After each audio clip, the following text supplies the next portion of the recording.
Hay algo que sigue pasando y que ya no podemos seguir esquivando. Por lo menos yo no quiero más esquivarlo. Hace poco, en un evento que armamos con BIND, el Banco Industrial, para hablar de dinero y bienestar en la vida de las mujeres, volvió a aparecer lo mismo. Mujeres inteligentes, preparadas, con carreras increíbles, que igual se sienten inseguras cuando se trata de plata. Y no es falta de capacidad, hay algo mucho más profundo. Condicionamientos que vienen de hace tiempo, formas en las que aprendimos o no aprendimos a vincularnos con el dinero. ¿Por qué algo tan determinante en nuestras decisiones sigue siendo un tema tan incómodo? ¿Por qué nos cuesta tanto hacernos cargo? Sabri Castelli viene a poner eso sobre la mesa. Hoy quiero hablar de dinero, sí, obvio, pero también de decisiones, de independencia y de qué pasa cuando empezamos a mirar el tema de frente.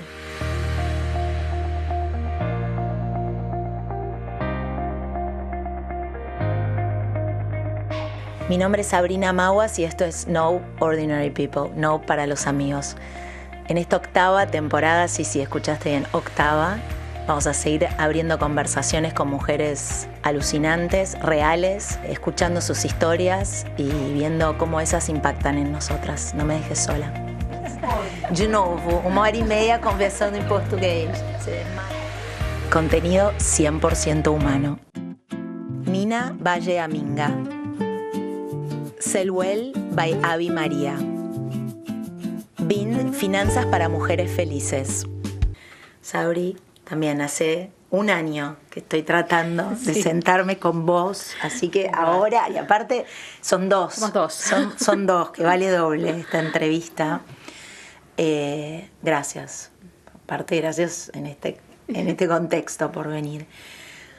Ya estoy desesperada por hacerte millones de preguntas, pero la de rigor no puede faltar y es, ¿qué querías ser vos cuando eras chiquita? Yo quería ser banquera. Obvio, o sea. Yo jugaba al banco. Mira. No jugaba a las muñecas. ¿Y eso por qué? No, inexplicable, porque nadie en mi familia venía del rubro.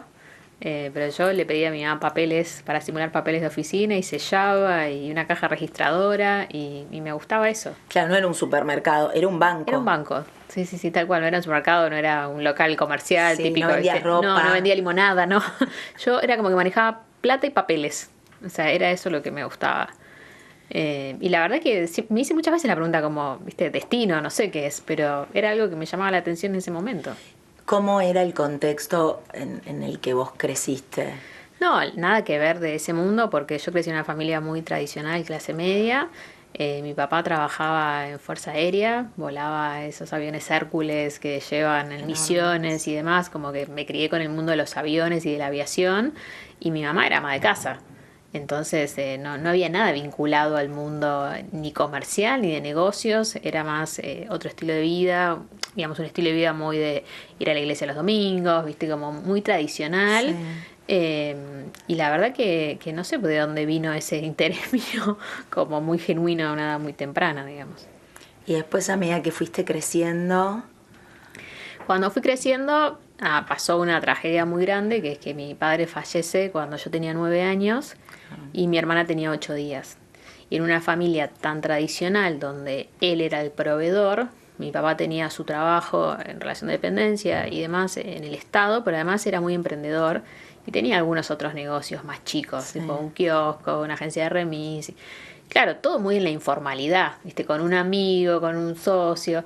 Cuando él fallece, mi mamá no tenía ni idea de nada, ella no tenía ni siquiera una cuenta bancaria a su nombre, todo lo manejaba él. Entonces aparece, yo siempre digo, el incómodo tema del dinero, como que a la angustia, 2 nenas chiquitas, bueno, ¿de qué vamos a vivir? ¿No? Como que... Tremendo. Y la realidad es que suceden un montón de cosas en ese momento, entre ellas como desde el momento en que fallece tu pareja, si es que está en relación de dependencia hasta que vos recibís la pensión, no es inmediato. No, claramente. Pero vos tenés que ir al supermercado a comprar comida, digamos, ¿no?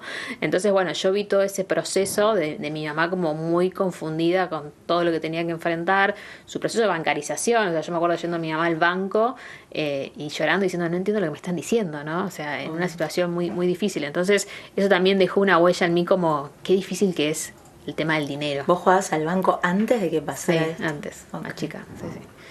Entonces, bueno, ahí es como que fue la primer ficha que me hizo como a una edad muy temprana, a 9, 10 años, entender que el dinero era un tema. no sabía si bueno o malo, pero que era un tema. Era un gran issue. Era un gran issue que había que resolver.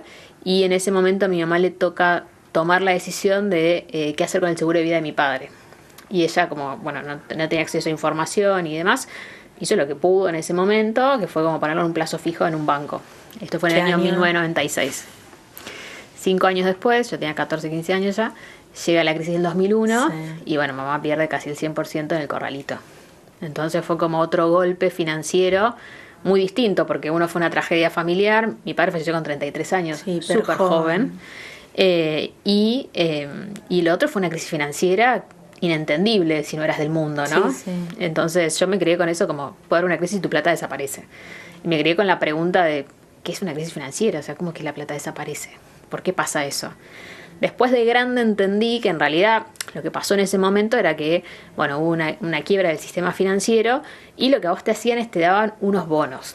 Si vos no necesitabas la plata y conservabas los bonos eran Bonar 2012-2013, estábamos en el 2001. O sea, vos tenías que no necesitar la plata por esos 12-13 años y poder esperar, y esa gente recuperó su plata con intereses. Ahora, si vos no entendías nada de eso y estabas asustado... Te daban un papelito. El papelito que te daban no valía nada, porque era de un estado quebrado. Entonces lo vendías y esa era la manera en la que perdías la plata. Claro, lo vendías a nada. Porque malvendías una inversión que tendría que esperarla, básicamente, ¿no? En un contexto muy difícil. Vendías al que especulaba y podía esperar. Exacto, tal cual. Entonces, bueno, mi madre vendió esos bonos y así fue como perdió el dinero, digamos, ¿no? O sea, por desconocimiento. En esos años... ella empezó a trabajar porque tu hermana era chiquita también. Seguía siendo chica. Sí. A los 3 meses mi hermana guardería y ella se buscó un trabajo y empezó a trabajar. Y así fuimos como sobrellevando esos años como muy difíciles de acomodarnos en todo lo que implica la gestión de una familia, la gestión financiera, o sea, todo, ¿no? Ahora vos crees, o sea, eso te hizo, como decís vos, ver, bueno, la plata es un issue o hay un elefante en la habitación, pero no a tenerle miedo. No, fue más como, la plata importa. Importa. Pero eso te generó como un interés inmediatamente, decir, che, ¿necesito yo entender cómo funciona o no? Sí, fue como, creo que supervivencia, como decir, yo no quiero más pasar por algo así. Claro. Como, ¿cómo se hace para no pasar por algo así? Entonces, medio que mi inconsciente buscaba esa pregunta de, nunca más quiero pasar por esa incertidumbre, ¿no? Porque a la angustia, a la tristeza de la pérdida de un familiar se agregaba el drama. El drama de no entender económicamente dónde estás parado, ¿no? Y qué tenés que hacer en cada contexto. Y la verdad que fueron años difíciles como familia, o sea, como que hubo un montón de cosas que no pudimos hacer. Mi mamá le llevó 20 años recuperarse de la crisis del 2001 para poder acceder después a su casa, que eran los ahorros para nuestra casa, porque en ese momento alquilábamos cuando falleció mi padre. Entonces fueron como un montón de decisiones que a mí me hicieron ver como, si el problema del dinero no hubiera estado, nada te saca la angustia de una tragedia familiar, pero se hace un poco más fácil, ¿no? Como que algunas cosas son un poco más llevaderas. Sí, esto exacerbó el duelo, pero era un problema en sí mismo, claro, no es que era solo una consecuencia. Cuando vos creces y empezás a decir, bueno, ¿qué voy a estudiar? O sea, ahí ya era obvio que te ibas a dedicar a la guita, a los números. Ahí se sumaron 2 cosas. Uno, siempre tuve mucha habilidad para las matemáticas. O sea, fui la típica niña 10 que sin estudiar básicamente le iba muy bien. Yo le daba clases de matemáticas a todo mi colegio, como que era algo muy habitual. En ese momento yo no me daba cuenta por ahí de ese talento, ¿viste? No era tan común. Pero era llamativo. Pero sí, era algo que yo tenía mucha facilidad con los números y me gustaba, además. Entonces, cuando terminé el colegio dije, bueno, voy a estudiar carreras vinculadas al mundo de la economía y las finanzas. Elegí contador por un tema de salida laboral rápida y era algo muy demandado en ese momento. Y después que estudié contador, cuando estábamos en 4º año de la carrera, me empiezo a dar cuenta que no me gusta tanto la contabilidad como tal. Entonces ahí decido estudiar administración de empresas, que te da como un marco un poco más amplio, y ahí es donde me termino un poco de enamorar más del mundo financiero, porque a una edad muy temprana, en el medio de la carrera de contador, más o menos 19 años, entro a trabajar, salgo a buscar empleo, como mi primer empleo, mi primer pasantía, digamos, y entro a trabajar en un estudio contable internacional, que era KPMG, que, claro, era una gran escuela. Y básicamente vos ahí podés ser auditor de empresas comerciales o de banca. Y a mí me asignan banca. Gracias, Prun, por vestirme y por las carteras divinas para las invitadas.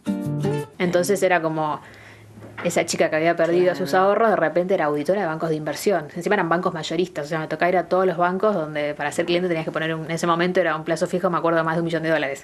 Y yo tenía que auditar que esos bancos, obviamente con un equipo de profesionales y demás, cumplan la regulación en función del resguardo de los ahorristas. Ese es el rol del auditor. Increíble, las vueltas de la vida que vos estás en ese rol. Estaba en ese rol. Y la verdad que fue una gran escuela porque me enseñó mucho. Vos como auditor pasás cada 3 meses por distintas entidades. Yo he pasado por 15, 20 entidades bancarias de Argentina, en ese momento bancos nacionales, internacionales, y empezás a ver un patrón. ¿Viste? Yo, nada, como 22, 23 años, empecé a darme cuenta como, punto 1, todos los gerentes eran hombres. Era muy difícil encontrar a mujeres dentro de ese rubro, como que yo ya buscaba como ese role model, ¿viste? Y me costaba, como que siempre era la asistente, la secretaria, pero no había puestos, y a mí me tocaba siempre la parte de inversiones, y en investment como que yo tenía que auditar, no sé, fondos comunes de inversión, carteras de inversión, bonos, y eran siempre señores de 50 años, ¿viste? No había mujeres jóvenes. Y a mí me re gustaba el mundo financiero, y era como que decía, ¿dónde están las mujeres acá? Y después lo otro que me pasaba también es que era muy jovencita, 22, 23 años, tenés que controlar cómo gestiona los procesos un director financiero. Con un y tenías, seniority. Claro, que desarrollar algún skill para sobrellevar esa situación, ¿no? Entonces, bueno, mi skill era aprender. Como que yo aprovechaba y preguntaba, claro, como... Entonces empezaba a preguntar, ¿y qué pasó en la crisis del 2001? ¿Y qué te pasó a vos con tu plata? Y tuve muchas de esas conversaciones en muchas entidades con muchos gentes y también empecé a encontrar ese patrón como que, claro, a ninguno de ellos le había pasado lo que había pasado a mi familia, ¿no? Y cuando ellos me explicaban el por qué, era algo muy simple. Era como, no, bueno, nosotros teníamos el dinero diversificado acá, allá. Y era como una estrategia que decís, es algo tan simple como no poner todo tu dinero en un único lugar. Lo que se conoce como diversificación. Sí. Y en ese momento yo ya había estudiado las 2 carreras, daba clase en la universidad y decía, algo tan simple como esto, yo que fui a la Facultad de Ciencias Económicas, lo estoy entendiendo mucho mejor por estas conversaciones y por mi rol laboral que por la formación universitaria. ¿Qué le queda al resto de la gente de que ni va a esa universidad? Claro, obvio. O sea, si hablamos de abogados, médicos y tantas otras profesiones, ¿no? Entonces ahí empiezo a ver como ese gap de qué difícil que es saber de dinero y encontrar la información. Porque es como que la información, si vos no la salís a buscar, no te llega. No te la traen. Exacto. Ahora vos pensás que eso es como, bueno, una falta de desarrollo de marketing, de comunicación, o es voluntario en realidad que esté un poco guardado o no mantenido en un espectro más chiquitito todas estas datas que son tan... Porque no hace falta tampoco tener $1 millón. Vos podés diversificar con mucho menos. Con $100 lo vamos a hablar. Hoy, por eso. Pero es como si fuese una especie de información para un grupito. Yo creo que tiene que ver con 2 cosas. Una, la evolución de la sociedad como tal, y otra, la evolución de la industria financiera como tal. Anteriormente, vos, para poder tener un asesor en inversiones, sí tenías que tener mínimo $50.000 para sentarte a tener una conversación de qué hacer con ese dinero. No era tan accesible esto de comprar bonos, títulos y demás. Entonces, obviamente, era un mundo que se movía en un entorno muy pequeño. Y ese entorno pequeño, o casualidad, y eran hombres en su mayoría, que manejaban el patrimonio de la familia, porque muchas mujeres, si pensamos 50 años atrás, no trabajaban. Entonces no generaban ingresos. Siempre digo, la mujer es la gran administradora del dinero del día a día, no la generadora, hasta ese momento. Eso cambió en los últimos 40 años. Entonces, cuando ves la industria, sí, es una industria que se creó. Los primeros banqueros en todos los países del mundo eran hombres, en su mayoría, digamos, ¿no? Claro. Entonces, digo, se quedó como el contenido en ese lugar, se traspasó de generación en generación. Hemos visto muchas veces que en una misma familia, ¿viste? El varón sabe mucho más de finanzas que la mujer. Tuvo ese tipo de conversaciones con su padre. Entonces hay un tema ahí como de la evolución del trabajo y del mundo del dinero y la industria. Y después está el tema cultural, que también pasa mucho en Argentina y en Latinoamérica, que hablar de dinero es incómodo. Como que siempre se está parado del lugar como, no, qué incómodo, esto tiene que mantenerse en el ámbito privado. Y yo siempre digo, esa visión nos quitó el poder de crear como esta inteligencia financiera colectiva, donde yo puedo aprender de tu experiencia, vos de la mía, y co-construimos algo juntos. Yo muchas veces me hice la pregunta, ¿cómo puede ser que yo tengo el mismo banco que vos y probablemente tengo la misma duda de qué hago con mis $1.000 para las vacaciones con mi familia? Y no lo podemos hablar entre nosotras, no podemos saber, porque no está el canal, no existe, digamos, lo tenés que salir a crear. Entonces, digo, ahí es donde estaba la oportunidad, que esas conversaciones empiecen a existir. Totalmente. Ahora vos pensás que ese hábito de no hablar de plata, que si en Latinoamérica, es además se exacerba en el universo femenino o corre por otro canal? No, se exacerba por un tema de experiencia. Esto que te decía, cuando vos ves la evolución de mujeres económicamente activas de Latinoamérica, es como que yo te diría, en 1980 había 35 millones en toda Latinoamérica. Pensemos en una población de 600 millones, o sea, muy pocas. Muy pocas. Y si vos miras 2025, estás hablando de 125 millones de mujeres. O sea, creció exponencialmente. Cuando ves los hombres, vos ves que en 1980 había 100 millones de hombres económicamente activos y hoy hay 200 millones. O sea, el crecimiento fue menor. Fue menor. Claro. Siguen siendo más todavía, o sea, como que también hay que ser consciente de eso, pero claramente yo no puedo saber algo que no manejo. Sí, claro. No puedo saber que necesito algo que ni siquiera sé que existe. Entonces, si yo no manejé dinero, ¿en qué momento voy a buscar esa información? Ahora, ¿cuál es el patrón que vos ves? Porque obviamente estás recontra en tema, pero además esto me gusta que tengas el background como histórico de cómo llegamos a ver, porque hay una evolución, ¿no? Sí. No es como, ay, bueno, sí, nunca me hablaron de plata, se terminó. Bueno, hay un porqué. Porque yo entiendo que hay mujeres que eran menos las que estaban en la fuerza laboral, ok, de estos 40 años acá crecieron enormemente las mujeres en la fuerza laboral y en roles de poder y con, digamos, más allá de las discusiones. Sí, de acceso al dinero. De acceso al dinero, exactamente. Seguimos, en mi opinión, y decime si lo ves distinto, como con las limitaciones de otra época. Es como, bueno, de repente tenés mujeres que están realmente en roles de mucho poder y que están recibiendo dinero por ese trabajo que están haciendo, por esas, y tampoco hablan de guita, ¿no? Es como si fuese, no sé si es esto no está bien visto o en realidad es no quiero compartir lo que sé con otro, o sea, no termino de entender por dónde pasa.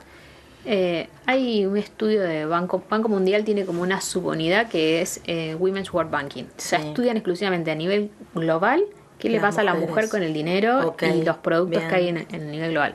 Y ellos lo que detectaron es que hay 3 factores que influyen. Uno, este es increíble, biológico. Vos sabés que el conocimiento se traspasa entre las células. Wow. Entonces, si vos venís de una generación de hombres que manejaron plata, digamos, el conocimiento es más fácil que te llegue. Ahora vos venís de un linaje de mujeres que no manejó, quizás te toca ser la primera generación y te toca aprender. Eso es increíble. Todo. Y eso va desde la percepción del riesgo, desde todo, digamos, ¿no? Entonces, hay un componente que tiene que ver con eso. Hay una explicación biológica. Después hay una aplicación cultural, seguro. Menor aversión al riesgo. La mujer tiene menor aversión al riesgo, entonces charlar de temas de dinero, involucrarme en cosas de dinero y me pone un poco incómoda. ¿De dónde viene esa aversión al riesgo? A, falta de conocimiento. Como no lo entiendo, lo evito. B, ganan menos dinero que los hombres en general, las mujeres. Y la mujer tiene esta cosa como de todo el tiempo, ¿viste? El cuidado del otro. Entonces, si yo sé que tengo que cuidar a mi familia, no voy a poner en juego la poca plata que estoy ganando. El hombre tiene como, esta es la plata de la familia, esta es la plata de los ahorros, sé que genero todo el tiempo, listo, puedo correr este riesgo. Se siente mucho más cómodo con el riesgo, en ese sentido. O sea, tener más dinero hace que vos también tomes más riesgo. Y a eso le agregamos el factor cultural que también está definido como incluso en las elecciones laborales, ¿no? Como que a los hombres, viste, tipo, te subiste al árbol, buenísimo, como que todo eso que pasa en una infancia, que te prepara mucho mejor para el riesgo en todos los ámbitos de la vida, en la mujer no te enseñan a cuidar, como entonces vos estás como totalmente desvinculada del mundo del riesgo. Y el mundo financiero tiene mucho riesgo. Entonces el riesgo no es malo. De hecho, el riesgo es lo que te hace ganar plata.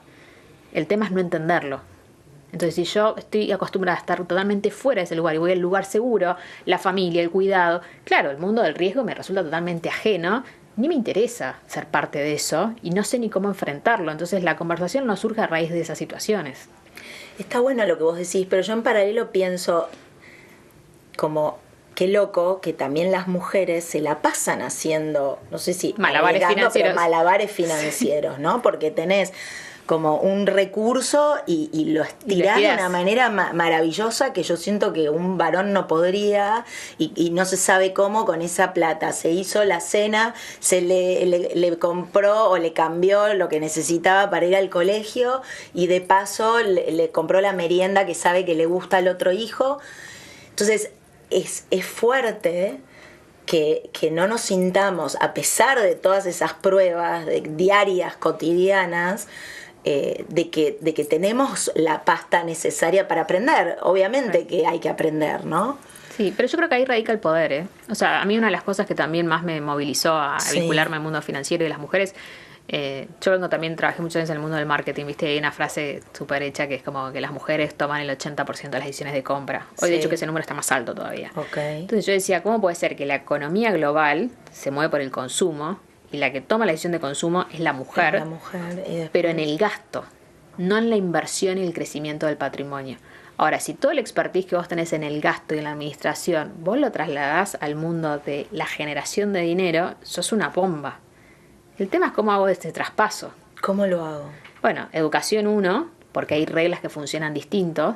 Digamos, siempre en el gasto yo trato como de tener lo más que puedo y estirar e ir distribuyendo el gasto. En la inversión sucede lo contrario. Yo tengo que tomar riesgo. Yo tengo que elegir dónde pongo cada una de mis fichitas, asegurarme que eso esté diversificado y por otro lado saber que a más riesgo, más dinero puedo obtener y eso necesita sí o sí largo plazo. Cuando el gasto es algo más pequeño, ¿viste? Vos que administrás el dinero de los próximos 30 días, o al colegio de los chicos, la comida, es como una visión más cortoplacista. Y el mundo de las inversiones funciona más con mediano y largo plazo, 5, 10, 15 años. Entonces, ¿cómo hago para hoy poder mirarme a 5, 10, 15 años? Y a partir de ahí puedo empezar a tomar decisiones de inversión que me beneficien. Ahora, antes decíamos justo que hoy se puede invertir sin tener tanta plata como sobrante, pero si vos tenés que pensar en el mediano y largo plazo, ¿cómo haces ese cálculo? Digo, si lo que tenés es poquito, ¿no? O te alcanza, uno cree, bueno, me alcanza para los gastos que tengo, no me sobra nada a fin de mes. ¿Cómo eso es real o vos crees que aún así se están alocando mal los gastos? Siempre hay un potencial de mejorar la gestión del dinero. Okay. O sea, yo llevo 8 años con esto, he visto 500.000 mujeres pasar por nuestra academia y veo que el patrón siempre se repite, lo vi yo también en mi propia experiencia. Hay un tema de que hay consumos que son emocionales, o sea, no escapamos a eso, somos una emoción como personas y en el dinero no está ajeno a eso. El tema está en cómo vos detectás cómo la emoción se vincula al dinero y estás dispuesta a hacer ese corte ahí. Yo siempre pongo este ejemplo. Ese ejemplo quiero claro, que lo des, porque dije a vos ya sabía que me estabas sonriendo. Si vos tenés que festejar el cumpleaños de tu hija, tu hijo, y decís, ¿cuánto gasto? Me gasto, no sé, vamos a poner un número general, $1,000 o me gasto 1.100. Te vas a gastar 1.100. Porque vas a querer dar todo, y porque bueno, que es una tortita más, un animador más, un globo más, y vas a estar contento, y pensás en eso. Y la realidad es que quizás lo más racional sería que con $1.000 haces un cumpleaños espectacular igual, separás los 100, los ahorrás, los invertís, y si dejás esos $100 invertidos durante 10 años, en 10 años a tu hija le vas a dar un capital mucho más grande para otra etapa de su vida que va a ser mucho mejor que esa experiencia tan cortita que qué cambió de tener algo adicional en el cumpleaños o no. Ahora, eso requiere mucho control mental. Y mucho conocimiento de la ventaja del largo plazo. Entonces digo, ahí está el potencial. Obviamente vivimos una Argentina difícil, subieron mucho el costo de vida en los últimos años, cambió la estructura económica. Yo siempre digo, hace 3 años atrás, 4, tus gastos fijos eran el 10-15% de tu economía, hoy son el 40%, el 50% en algunos casos. Eso es interesante, o sea, eso es real. Eso es real, está pasando. No es una percepción. Exacto, o sea, tu costo de vida subió porque subió el costo de los servicios. Entonces hay una realidad ahí, y muchos salarios no se subieron en la misma proporción. Ahora, ¿qué puedo hacer yo igual en ese contexto? Siempre digo, hay un margen para que vos digas, bueno, ¿cómo tomo una decisión un poco más inteligente con esto para separar lo mínimo que sea? Porque el ahorro lo que tiene es que no importa tanto el monto, importa el hábito y el tiempo. Entonces, si yo logro este mes decir, ¿cómo en vez de gastar, no sé, 2 millones de pesos, gasto 1.950.000? Y esos 50.000 hacer la diferencia a largo plazo. Lo que pasa es que tenés que aguantar la incomodidad de ver los 50.000 todos los meses y decir, che, no es nada, 1 mes, 2 meses, 3 meses, pero te aseguro que al mes 6, al mes 12... empieza a tener como ese efecto que te engancha y te dan ganas de seguir haciéndolo. Seguro, y además me parece interesante lo que decís, porque hablamos de hábitos y de cambio de hábitos sobre una serie de otros temas, ¿no? Con, no sé, tanto que se habla del wellness, o es en la alimentación, ir dejando, no sé, los procesados, dejar el azúcar, dejar no sé qué, todos los hábitos cuestan al principio, y como decís vos, lleva un tiempo de incomodidad, pero después hay un outcome, como que se ve un resultado positivo, que es lo que te da energía para seguir. Es la misma lógica. Es la misma, exacto. De hecho, nosotros trabajamos muchísimo los hábitos cuando enseñamos educación financiera. Yo muchas veces digo, el conocimiento resuelve parte del problema, sí, pero es el 50%. Vos necesitas saber cómo funciona la economía, las finanzas, el mercado. El otro 50% es tu disciplina, tus hábitos y la psicología del dinero. Hay un factor psicológico que pesa también. Yo he encontrado varios patrones cuando me toca ayudar a mujeres por ahí que tienen muchas deudas y mujeres que tienen muy buenos ingresos, O sea, porque también hay que desmitificar esto, que el que tiene deudas es porque gana poco. Muchas veces he visto... ¿Y qué pasa ahí? Y cuando vos mirás el análisis del gasto y lo vinculás a la vida de la persona, siempre veo dos patrones. Uno, excesivo gasto en los hijos. Y cuando hablas con esa mamá, trabaja todo el día, está de acá para allá, entonces... Culpa. La culpa la traduzco en comprar cosas continuas que son en exceso muchas veces, no necesarias. Y después está el otro también de pertenecer. Y ahí entra belleza, entra moda, entran un montón de cosas que también, tengo una posición en tal compañía y tengo una imagen que mantener. Como que también hay un montón de exigencias que se nos vienen alrededor de nuestro rol profesional muchas veces. Y a veces es cuestión de decir, ¿cómo hago eso de una manera que no perjudique mi propia economía? Porque quizás lo cultural o lo que me lleva al marketing, el consumo, me está haciendo meterme en una que en realidad... Sí, te está llevando, te está yendo en detrimento de... Claro. Y digo, y no es como, no gastes más, porque la gente a veces me dice, ay, Sabri, qué bajón, me vas a armar un presupuesto y me sacas todos los gustos. Y digo, no es que vas a dejar de gastar, vas a elegir en qué gastar. Esa es la diferencia. Cuando vos sos consciente de cómo tu plata se mueve, también ves qué emoción te está moviendo atrás. Y cuando identificaste la emoción, lo podés cambiar. Yo he contado muchas veces que yo era una profesional muy buena, un puesto regional, en una multinacional, antes de emprender en el mundo corporativo, y yo no ahorraba. Y yo sabía todo esto, porque ya había leído un montón del mundo como hobby de finanzas antes de meterme en el mundo emprendedor. Y yo decía, ¿cómo puede ser? Soy la que más gana de mis amigas, la que mejor puesto tiene, y mis amigas estaban comprando su primer auto, algunas ya crédito hipotecario, y yo no estaba pudiendo hacer eso. Y yo decía, hay algo acá que yo no estoy viendo y no me doy cuenta qué es. Y era algo muy emocional. Y me costó muchísimo como encontrar dónde estaba el problema, porque era como el clásico ejemplo, ¿viste? Tengo que comer saludable y no comes, pero vos sabes que tenés que comer saludable, pero no lo haces. Sí, un auto boicot. Continuo. Hasta que, después de distintas crisis personales y demás, terapia en el medio, un montón de cosas, empecé a encontrar un patrón, que era que yo gastaba en exceso, o sea, gastaba más de lo que me ingresaba en ciertos momentos puntuales. Y esos momentos eran momentos de tristeza y ansiedad. Angustia. Sí, angustia y ansiedad. Entonces yo decía, ¿qué me está pasando cada vez que la satisfacción de la compra inmediata, ¿no? Sí. Encima era la época, viste, que estaba full, miércoles de compra, jueves de descuento. Sí, que eso era tremendo. Era tremendo en ese momento de consumo. Sí. También profesional, el mundo empresarial, que tenía también, que las te hacían creer que estás teniendo una gran ventaja. Sí, además. Y eras una analista, o sea, digamos, ¿no? Como que había todo un mundo ahí alrededor. Y cuando detecté qué era lo que pasaba, claro, buscando un poco en mi mente y diciendo, ¿en qué momento pasó esto? Yo siempre digo, cuando alguien tiene un problema financiero de este tipo, sea que sos muy ahorrador, sea que sos muy gastador, sea que te da mucho miedo invertir, uno tiene que buscar como en su mente dónde empezó eso. Y en mi casa empezó los domingos, después que falleció mi padre, mi madre nos llevaba al shopping. ¿Por qué? Porque era el día en que se notaba su ausencia. El domingo era el día que se notaba que no estaba en casa. Porque era el día que él estaba. Exacto. Entonces, ¿qué hacía? Para que no nos sintamos distraerlas. Tristes, íbamos a dar una vuelta, viste, al cine, que yo, comprábamos algo. Entonces, yo a una edad muy temprana, muy chica, algo se metió en mi mente que cuando estás triste, vos vas al lugar de compras y te sentís mejor. Y a mí decodificar eso me llevó como 15 años entenderlo, digamos. ¿Y cuál fue el puntapié para entenderlo? Y sentarme con mis números y ver cuánto gastaba en cada línea de ese bendito presupuesto, querer cambiarlo y no poder. Es espectacular lo que estás diciendo. Yo me siento identificada y seguramente mucha gente está escuchando y viendo, le va a pasar lo mismo. Ahora, y está buenísimo que lo digas y agradezco como la transparencia, porque uno piensa, si alguien que sabe de matemática de que nació, igual, que le interesan los números, que jugaba a ser banquera, que se metió a auditar, igual... Es ese aspecto emocional, ¿no? Psicológico, como lo dijiste vos, que tiene un poder enorme sobre nuestras acciones cotidianas permanentemente, pero que requiere de una presencia de espíritu, como sea, de un comprometerse con uno mismo muy grande para estar dispuesto a mover, a encontrar ese origen, como decís vos, y después a cambiar ese patrón. Y hablar, yo desde que encontré el origen hasta que lo cambié me llevó 1 año y medio. Y eso sola, ¿vos lo encontraste sola o en terapia fue como alguien te ayudó a decir, che, a ver, ¿de dónde viene esta situación? Porque yo siento que a veces uno ahí como que dice, no sé esto desde dónde me pasa, ¿viste? Y la gente no tiene registros como cuando comen, no sé, amanecieron brotados y no piensan, che, ¿qué comiste ayer? Claro. ¿Qué pasó? No se dan cuenta que hay una relación. No, fue un proceso largo, me ayudó mucho el área de, siempre digo, de crecimiento personal. Iba a una librería en ese momento, me acuerdo, y me iba, viste, la sección de autoayuda, y veía los títulos y decía, bueno, el que me llama la atención me lo llevo y me lo compro. Y me acuerdo que me compré un libro que hablaba de la ansiedad.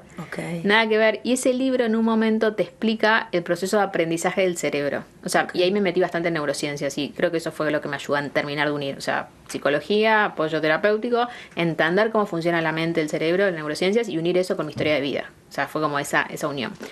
En ese libro lo que aprendí es que el método de aprendizaje que tiene el cerebro se llama disparador conducta recompensa. Eso es algo que aprendemos a una edad muy temprana. Tipo, pensá en un bebé que hace tiene hambre, la emoción es el hambre, llora, la mamá va, le da el pecho, se calma. Entonces ahí ese mecanismo lo tenemos todos de una edad muy temprana. Entonces lo que te explicaba el libro era como, justamente para bajar la ansiedad, te decía, la emoción es intrínseca al ser humano, vos no la podés evitar, va a estar siempre. Sí. Lo que vos tenés que hacer es detectarla. Cuando vos detectás la emoción, después viene la conducta. Entonces vos observás, mira, cada vez que estoy ansiosa me pasa esto. Mira, cada vez que estoy feliz, porque también hay emociones positivas que te generan algo que quizás no es bueno para tu vida o para vos. Entonces, bueno, ¿cuál es la emoción? ¿Cuál es la actitud que yo hago? ¿Y cuál es la recompensa que eso me genera? Cuando yo empiezo a decir, bueno, cada vez que yo estoy triste me empiezo a dar cuenta que compro, como me di cuenta, porque había bajado el resumen de la tarjeta de crédito y había puesto alrededor de cada gasto, que esto siempre recomiendo que la gente lo haga, la emoción o que yo sentía en ese momento que hice esa compra. Y trataba de recordar qué estaba viviendo en ese momento. Y me empiezo a dar cuenta que, no sé, en ese momento tenía una pareja bastante tóxica y cada vez que me peleaba con él y me angustiaba, yo iba y compraba. Y empiezo a ver como que el nombre de esta pareja aparecía en mi resumen de la tarjeta de crédito muchas veces. Como te dije, el 50% de las compras tenían que ver con esa relación que no me estaba haciendo bien. Entonces ahí me empiezo a dar cuenta como, mira, cada vez que me angustio por esta situación, voy y compro. ¿Y cómo lo cambio? Y básicamente vos no podés evitar la angustia, pero sí podés cambiar la acción para la recompensa. Entonces tenés que buscar recompensas positivas que sean para vos. En mi caso fue correr. Yo amaba el running. Entonces decía, bueno, cada vez que estoy triste, prohibido cruzar la calle para ir al centro comercial, me pongo las zapatillas y las calzas y me voy a correr. Cuando vos corres liberás endorfinas, deporte positivo, bárbaro. Saliste del lugar. Cuando vos repetís eso en muchas instancias, tu modelo mental empieza a cambiar, porque tu cerebro aprende que hay una manera distinta de salir de ese lugar. Entonces cambias una conducta nociva, en este caso era para mi economía, por una conducta positiva para evitar eso. Y con la repetición después te sale natural. Pero tenés que tener conciencia de lo que pasa y después la disciplina de que cada vez que te pasa no hacerlo. Por eso siempre digo, el primer paso es ser consciente. O sea, una vez que sos consciente no puedes ser más indiferente a eso que estás haciendo que te hace mal. Exactamente. Entonces el autoconocimiento para mí es fundamental en el mundo financiero. Y para mí es una gran crítica también a la industria en general, que parece como que las finanzas van por acá, viste, y tu vida va por acá. Y en realidad está totalmente interrelacionado. Totalmente, y creo que hay que repetirlo muchas veces, porque es como eso que vos decís, claramente la mujer, como no le enseñaron o no se vinculaba, decía, bueno, ni idea, yo acá administro, o sea, tenerlo separado no te permite unir. No, pero hace creer que es posible que esté separado, con lo cual, y es imposible, o sea, es forzar algo que no es. Quiero rebobinar un momento en tu recorrido, porque quiero entender cuándo es que vos decidís emprender en este universo, ¿no? O sea, ¿qué pasó ahí desde que nos habíamos quedado con las charlas en los bancos y los patrones que fuiste percibiendo? Después de la industria financiera medio como que me cansé un poco de que el mundo contador, auditor y demás, yo siempre digo, estás viendo el pasado y entendiendo qué pasó en el pasado. Y a mí me empezaba a picar el bichito como joven profesional de querer como ser la que cambia las cosas, claro, ¿no? Entonces, bueno, hice como un cambio de carrera y me fui más al mundo comercial o de marketing, con mucha facilidad para los números.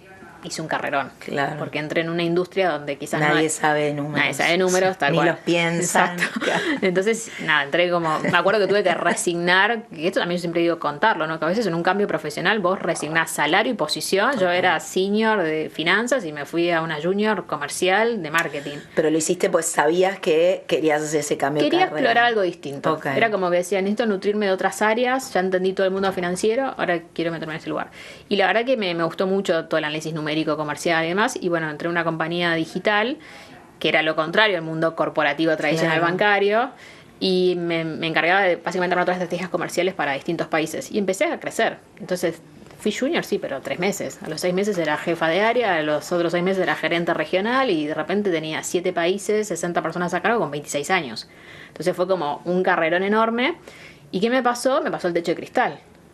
Cuando yo miraba hacia arriba, mi próximo paso era ser directora y tenía todos directores, señores de 50 años, amigos todos entre ellos. Claro, un club. Y empecé a notar también esto como que no me invitaban a ciertos lugares, como que... Entonces tuve una lectura muy rápida, siempre digo, de yo acá no voy a crecer más. Porque no, ellos no sí, sé. Sí, no hay plan de carrera no hay plan real para mí acá. No. Y también me pasó como que se rompió un poco... yo tenía equipos comerciales, una empresa muy resultadista, y me pasó que tuve una chica de mi equipo comercial que tenía violencia doméstica. Entonces, claro, empieza a faltar, nos enteramos de toda la situación, y como, claro, en el mundo comercial es como una persona que no funciona, se tiene que ir de la compañía. Entonces como que me dicen, mira, cuando esta persona vuelva... Deshacete. Y ahí me empezó como a chocar con mis valores como persona, como mujer, y decir... Y también con la responsabilidad, ¿no? Porque me acuerdo que el jefe que tenía en ese momento me decía, mira, tu rol implica que tenés que tomar estas decisiones en estos momentos si estás dentro de una estructura como esta. Te entiendo que te sea difícil y que no quieras hacerlo, pero es tu rol y es tu profesión. Y era como, no puede ser que esto vaya en contra. Tiene que haber un lugar donde yo pueda sentirme profesional realizada y sentirme bien con mis valores, digamos, totalmente. en ese momento, ¿no? Así que bueno, ahí fue donde como que dije, no quiero más volver a estar en esta situación en la que tengo que elegir entre esos dos lugares. Así que me fui del mundo corporativo y dije, bueno, no quiero estar más en el mundo grande, de las empresas grandes. Y siempre digo que la universidad te forma como para trabajar para otros, pero no te forma para armar tu propio negocio. Totalmente. Entonces era como, empresa grande no, bueno, una empresa chica. Entonces me fui al mundo de las pymes. Me fui a una agencia creativa, nada que ver, agencia creativa de desarrollo de producto, pero era una agencia que trabajaba con bancos grandes. Entonces yo era muy funcional de la agencia porque yo conocía muy bien el mundo corporativo. Claro. Los creativos, viste, no sé, iban en musculosa, todos tatuados a las reuniones y necesitaban una chica corporativa que haga esa unión. Hablar el idioma. Exacto. Así que bueno, fui ahí, aprendí muchísimo de la industria digital, de tecnología, y esa agencia me hizo ver que estos chicos han armado la agencia desde cero. Eran 3 amigos, muy jóvenes, de 25 o 30 años, y tenían una empresa ya con 40 empleados que le vendíamos a primeras marcas, y ese fue como el insight tipo, mira, vos podés crear una empresa. Y a partir de ahí yo venía con esta idea de mujer financiera ya hacía como 7, 8 años en mi mente, como esto tiene que existir. Y en ese momento no lo tenía tan claro, pero era como algo que ayuda a la mujer a entender el dinero. Tiene que existir. Y eso venía obvio de todo tu pasado, de tu historia y de lo que fuiste recabando como información. Y yo creo que también tenía mucho como de querer sanar algo, ¿viste? Como que yo creo que el acto emprendedor, el acto creativo como tal, siempre tiene algo que uno resuelve. Era como fue tan difícil toda la situación cuando yo fui chica, lo que vi que le pasó a mi mamá, que siempre digo, era como esa necesidad de decir, yo quiero que nadie pase por esto. Tiene que haber una manera de evitar esto, ¿no? Y esa manera era la educación, y era, bueno, crear una empresa alrededor de eso. Así fue como decidí, que bueno, ahora que sé que es posible... Lo empezaste a hacer en paralelo mientras trabajabas ahí. Armé un plan. Lo primero que hice fue empezar a escuchar muchísimos podcasts, y que si alguien está escuchando podcasts. Muy bien, seguramente no, es que este podcast de es negocios. valiosísimo. Como que dije, bueno, necesito entender cómo es esto de emprender. Empecé a escuchar muchísimo de eso. ¿Qué año era eso? Hizo el año 2016, más o menos. Okay. Así que ahora estaba 1 año y medio como estudiando todo lo que podía sobre qué era emprender, cómo se creaba un negocio de cero, cómo se bajaba el riesgo. Y a partir de ahí armé un plan y dije, bueno, en 12 meses tengo que lograr crear algo que me permita tener el mismo salario que tengo hoy en mi trabajo en relación de dependencia. ¿En cuántos? En 12 meses. En 12 armé meses, un plan para 12 en un meses. año, ok. Y lo logré en 9.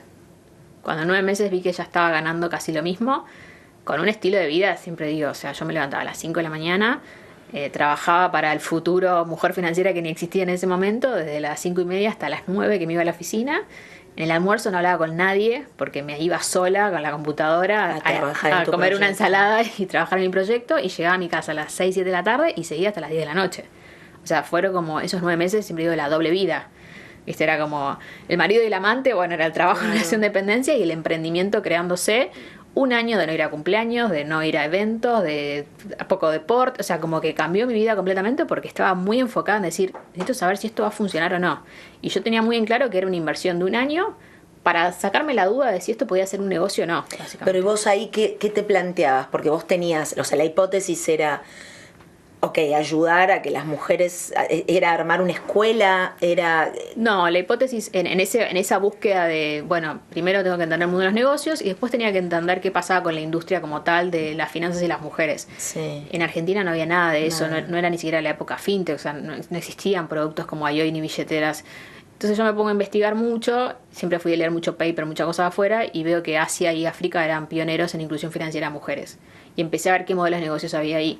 Y había mucho producto financiero creado para mujeres. Y eso me dio como que me voló la cabeza, porque dije, va por acá. Claro. Pero ¿qué pasaba? En esos lugares ya había llegado la revolución fintech y también se había analizado con muchos informes de, me acuerdo, de FMI o de organismos internacionales, que se había comprobado que en poblaciones vulnerables, cuando se le daba un producto financiero, cuando vos analizabas 2 o 3 años después qué pasaba con esa población era más pobre que antes. Porque ¿qué pasa? Si yo te doy el producto pero no te enseño, caes en el endeudamiento. Entonces terminaba siendo contraproducente. Entonces la conclusión a lo que llegan todos estos papers es como, no podemos hacer inclusión financiera, que la gente acceda a una billetera digital, a un producto digital, sin educación. Claro, sí, es como cuando le das la tarjeta de crédito a alguien y le dices, anda a comprar. Como me pasó a mí de joven profesional, digamos, me dieron una tarjeta de crédito y me explicó que, ojo, no gastes más de lo que te llega, te va a pasar todo esto. Entonces ahí mi hipótesis fue como, hay que crear productos financieros pensados para las necesidades de las mujeres, pero hay que empezar por la educación. Vamos a hacer el camino al revés. Y además era mucho más fácil a nivel negocio armar una compañía de educación que una compañía financiera. Claro. Sin inversión, en momento cero, sin contactos, sin nada. Entonces, bueno, armé un plan de estrategia de decir, bueno, tiene que la parte de educación. En ese momento lo pensaba más presencial y arrancó como presencial. Sí, claro, era prepandemia. Había, por más que hubiese mucho internet, Sí, era el boom de los workshops, ¿te acordás que había workshops de todo tipo en todos lados? Pensaste hacer un workshop. Claro, no había workshop de finanzas, pero sí había como todo un mundo de workshops. Y me acuerdo que me inspiré también bastante en la industria de la moda. Porque yo decía, ¿dónde están mis clientas? Y estaban en esa industria. O sea, en esa época el Instagram, todo giraba alrededor de la moda.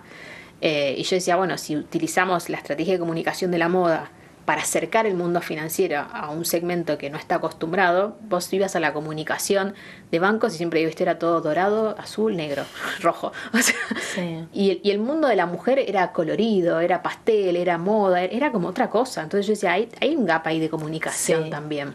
Entonces tomamos eso y me acuerdo que la primera identidad de mujer financiera eran todos colores pasteles. Porque queríamos justamente que vos cuando lo veas no te aparezca el filtro de lo financiero.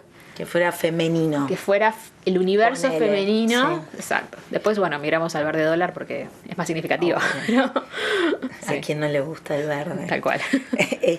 Pero vos ahí sola hiciste todo eso, ¿hasta qué momento? Sí, hice todo el proyecto sola los primeros 2 años. Y después cuando pero, ¿cuál fue el primer producto que sacaste? El primero fueron workshops presenciales. Básicamente lo que hice es, como yo venía leyendo mucho de educación financiera con estos benchmarks que hacía de otros países y demás, lo había hecho eso desde mis 25 hasta los 31. Y a los 31 armó Mujer Financiera. Claro. Entonces tenía mucha data, mucho material. Entonces lo que hice literal fue armar un blog y empezar a compartir ahí la información, y con eso traccionaba gente para los workshops presenciales. ¿Y quiénes eran esas que aparecieron? ¿Era gente que era la que te imaginabas o no? ¿Te sorprendió ahí? No, yo había hecho bastante bien la tarea de... O sea, venía del mundo de business, ¿no? Entonces tenía muy claro quién era mi cliente, cuál era su necesidad, cuál era su dolor. ¿Y quiénes eran esas mujeres? Eran mujeres profesionales que manejaban su propio dinero y tomaban decisiones sobre su dinero, que estaban desordenadas financieramente y querían empezar a ordenarse. En ese momento ni siquiera me enfocaba en la parte de inversiones, me enfocaba más como en pasar del desorden al orden. Claro.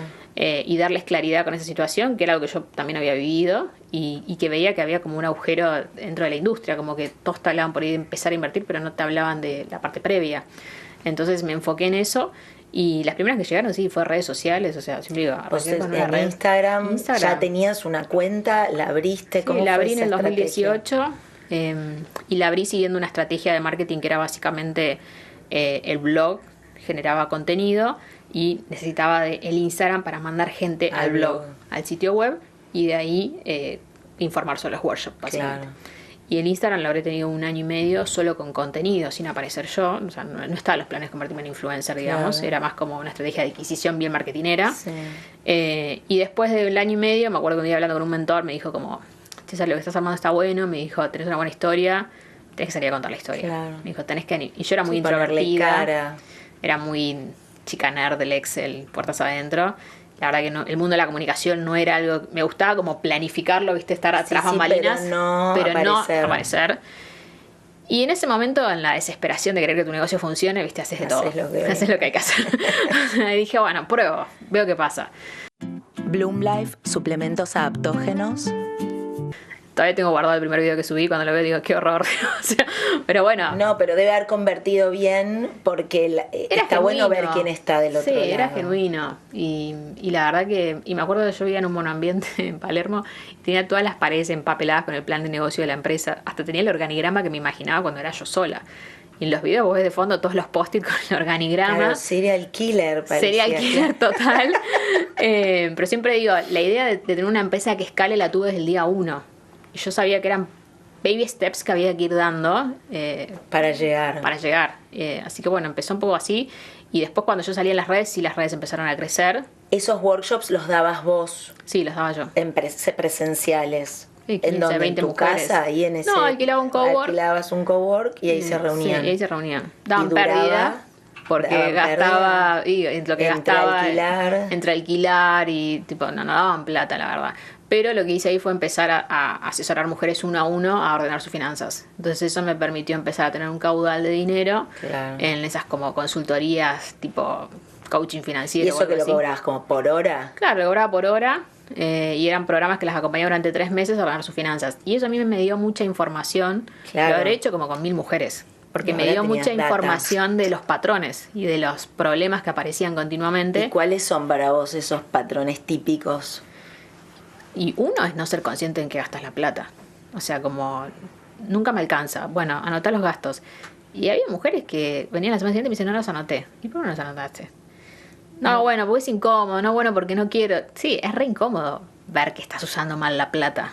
Pero si no lo vemos, no lo podemos cambiar. Sí, y es lo mismo que te dice la nutricionista cuando no pesarte, vas. O sea. Claro, no, y anotá lo que comes. Total. Porque así uno toma conciencia de cuántas veces se comió una galletita que decía, bueno, es una galletita. Sí. Y me acuerdo que en una época yo le decía a las chicas, ¿vos haces terapia? Si no haces terapia yo no trabajo como... Porque yo sabía que había una parte que yo podía resolver, la tarjetita, pero había otra parte que yo psicóloga. no podía resolver. Como yo decía, yo te voy a mostrar los números y los números van a mostrar una realidad que vas a tener que salir a resolver y cambiar. O sea, solo clientes psicoanalizadas. Sí, tenía ese filtro. Pero si no, derivabas por ahí, ¿o no? No, pasa que yo no tenía un círculo de psicólogos para derivar, pero sí sabía que era parte clave del proceso. Claro. O sea, lo entendía. Entonces era como... La persona ¿Y lo explicabas tiene que contando estar tu a cambiar. caso? Sí, okay. Yo le decía, mirá, los números van a mostrar algo que vas a tener que cambiar. Eso tenés que cambiar, viene de años hacia atrás. O sea, ¿cómo cambias una conducta que tuviste los últimos 10, 15 años de tu vida? No lo vas a cambiar en un mes. Sí, y además a veces hacen terapia, pero tal vez no hablan de eso en la terapia. Sí, o no lo unen. No lo unen. O sea, como que lo que pasaba con... Lo que hacían conmigo era básicamente un Excel donde veíamos todos los gastos y del Excel se llevaban la tendencia, como bueno, mira, estás gastando mucha plata en estas cosas que no son necesarias, necesitamos entender por qué. Me pasó de un caso de una chica, por ejemplo, que era el delivery y tenía unos temas de nutrición y de sobrepeso y ella a partir de ahí se hizo consciente de eso, hizo todo un cambio enorme en su vida. Después me pasó de mujeres con parejas muy tóxicas. Y lo que la desequilibraba era el tipo que... la angustia. Claro, la estaba pasando mal, no se estaba dando cuenta y se dio cuenta con los números. Después el factor de los hijos, como te decía antes, también lo vi muchas veces. Y después el tema de la inseguridad personal y de pertenecer. Como que esos eran los 4 patrones que yo veía continuamente que influían en tu manejo financiero. Cuando decís pertenecer es como, bueno, para ser parte de algo necesito esa cartera o necesito ir a ese restaurante o, no sé, estar en esos... tal cual. Y pasa a veces desde tener una cita. Me voy a comprar algo para la cita con esta persona porque quiero generar esta imagen. ¿no? Como que yo digo, es distinto que te querés dar un gusto y decís, hoy tengo ganas de comprarme algo. ¿Y cómo lo empezás una vez que uno se acomoda? ¿No genera como una especie ya de pánico, como de aversión a ir al shopping? Porque si voy a descarrilar de nuevo, no. En general descarrilas. Descarrilar. No ¿Y ahí es qué que, no es que haces? es sí, yo siempre digo, el descarrilar es parte del proceso.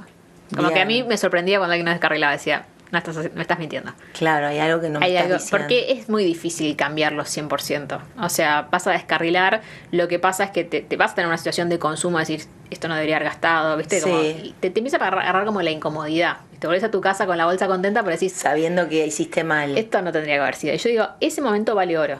Porque ese descarrilar es el que te hace consciente lo mal que lo estás pasando ahora cuando vas a sacar el número en el Excel y te das cuenta que el mes que viene la tarjeta te viene explotada. Y decís, no tengo más ganas de tener la tarjeta explotada o que se me vaya el 70% del salario pagando solo la tarjeta de crédito. Entonces, ese momento, el descarrilar, yo digo, es parte del proceso de salir. Porque te das cuenta de lo incómodo Es que el es dolor. el después. Exacto. Sí. Y decís, no quiero estar más acá. Entonces yo decía, descarrilar no está mal. Sirve de recordatorio para decir, bueno, recordá esta emoción incómoda porque esta es la que no queremos tener más. Y después funcionaba como, bueno, ok, no voy a salir más de esto. Y vas al shopping, pero vas con una lista de las cosas que querés comprar. Que realmente necesitas. Yo hoy en día sigo teniendo esa misma metodología. Siempre digo, muchos patrones no se corrigen.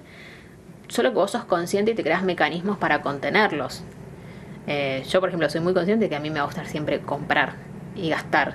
Porque viene muy arraigado a mi identidad. Claro. No sé, yo me voy de viaje, por ejemplo, Sí. intimidades que cuento, y yo no voy con una tarjeta de crédito, yo voy con el dinero.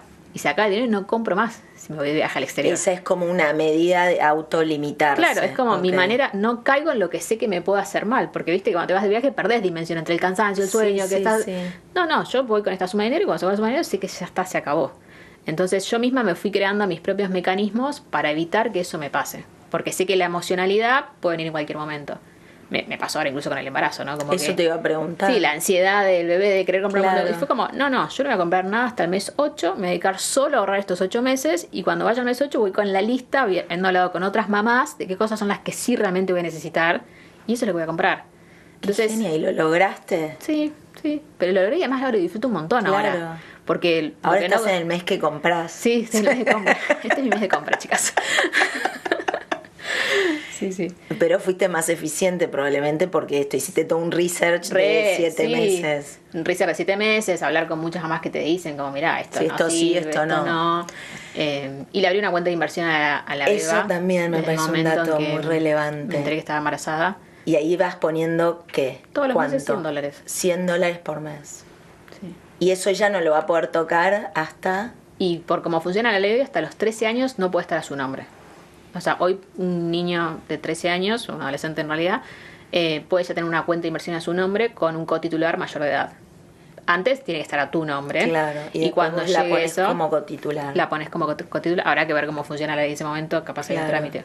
Es verdad, porque algunas madres me dicen, no, bueno, pero voy a tener que vender todos los activos. Sí, bueno, pero le vas a estar dando... Porque cuando vos vendes el activo pagas comisión, obviamente, ¿no? Sí. Pero le vas a estar dando un capital inicial. Que de otra forma no tendría, De otra forma claramente. no tendría, exacto. Me interesan varias cosas de todo lo que dijiste. Voy por partes. Cuando dijiste lo del 70% en la tarjeta.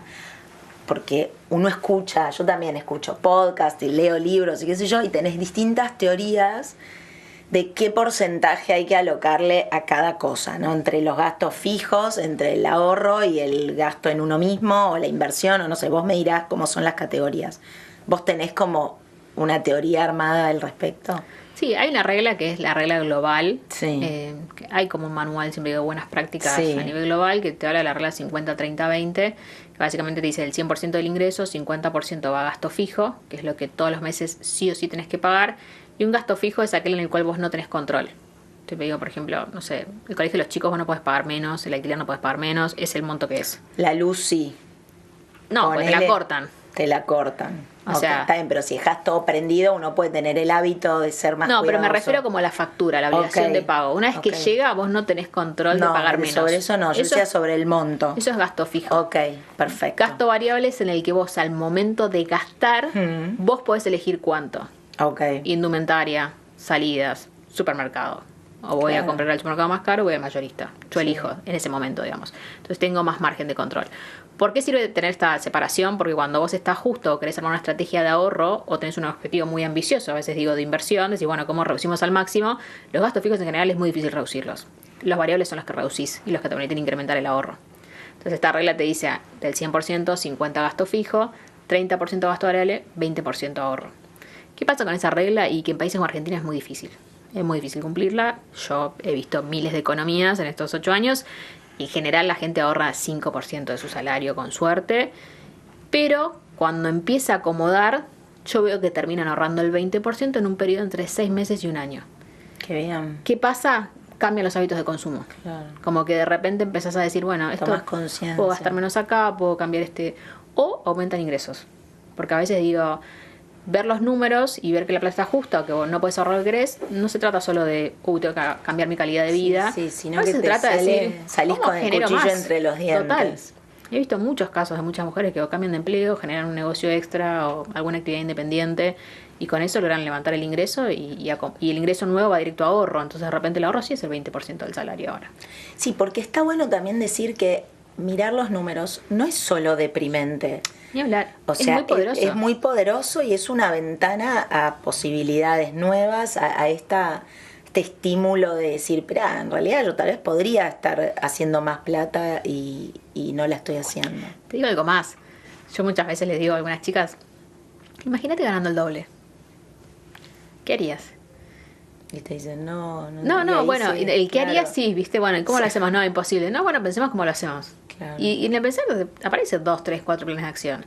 Capaz no llegamos al doble, pero sí llegamos a incrementar algo. No, y además está bueno disparar muy alto porque, bueno, es tu manera de llegar lo más alto posible. De repente no es ese el lugar, pero es lo más cercano a eso. Yo todos los años me pongo el objetivo de triplicar mis ingresos. Pero, ¿desde cuándo hace que ese es el objetivo? Y desde el 2020 más o menos. Y lo lográs. Hubo años que sí, años que no, Okay. pero siempre logré al menos el 100% seguro. ¿Y cómo haces? ¿Cuál es la planificación? Eso es algo como, bueno, es un ideal y después te sentás y decís, lo voy a hacer así, así, así. Sí, o sea, tengo un Excel que va desde el 2018, creo, hasta el 2035, donde yo pongo el ingreso anual. ¿De qué signo sos? Es Aries. el momento de la pregunta. ¿Algo de Capricornio no tenés? Luna en Capricornio. Obvio. Workaholic. Listo. Bien, cerramos paréntesis. Entonces lo que hice en ese Excel fue decir, bueno, cuánta plata gano cada uno de esos años Sí. y cuánta plata quiero ganar cuando llegue el 2035. Sí. Y en Y función ahí de vas eso, viendo lo que te falta. claro, entonces el incremento. ¿Por qué? Porque yo quiero 2035, de hecho puse un par de años más, pero en realidad mi objetivo era alcanzar lo que se conoce como libertad financiera a los 42 años. Pero ya, ¿cuántos años tenés? 39, todavía no llegué. No llegaste. Pero ¿y cuál es ese parámetro? Porque tal Libertad vez no es lo mismo para todos. No, libertad financiera es cuánto es el número de plata que vos deberías tener por el cual ya podrías, si querés, no trabajar más. No generar más. Porque tenés cubierto todos los gastos mensuales de tu estilo de vida de ese momento hacia adelante. Para el resto de tu vida. Y es un número que no todo el mundo sabe cuál es. No. Entonces lo más divertido es calcularlo. Después, bueno, obviamente es difícil. Para los fans de la matemática. Pero Sí. espera, ¿y cuántos años te pusiste que vas a vivir? 85 años. Ok. Sí. Y en realidad Que ahora creo que vas a poder vivir más. Sí, o sea, Pero la esperanza de vida no va a impactar. está, sí, dicen que está a 90-100, pero bueno, en Latinoamérica está a 85-80, Sí. o sea, la realidad es esa. Pero sí, hay una cuenta que se puede hacer fácil que decís tus gastos anuales, o sea, tu gasto Sí. mensual, lo multiplicas por 12, Sí. y si ese número lo multiplicas por 30, el monto que te va a dar es la plata que vos deberías ahorrar, porque esa plata, si vos la tenés ahorrada e invertida, te genera una rentabilidad que te permite pagar tus gastos mensuales con eso, por 30 años más. Entonces con eso vos tenés la famosa libertad financiera. Entonces era, bueno, ¿qué número yo tengo que lograr ahorrar para que suceda? Soy workaholic, me encanta lo que hago y digo, probablemente no deje de trabajar, pero No. sí quería tener la opción Sí. y decir, bueno, ¿cómo se construye eso, no? Querías hacer el Excel. El Excel, sí. Y se lo enseñaste a hacer a muchas más. me Sí, imagino. en algunos cursos lo enseño. Espera, ¿cuánto necesitas para vivir? Es la primera. La primera pregunta es ¿cuánto necesitas para vivir por mes? Bueno, esa. En dólares, ¿Cómo lo se importante. compone eso? Son estos a Gastos ver, fijos, gastos variables. gastos fijos y gastos variables. De tu estilo de vida hoy, tuyo, de tu familia. Pero ¿es individual esta cuenta que hacemos o es familiar? Y en realidad termina siendo familiar.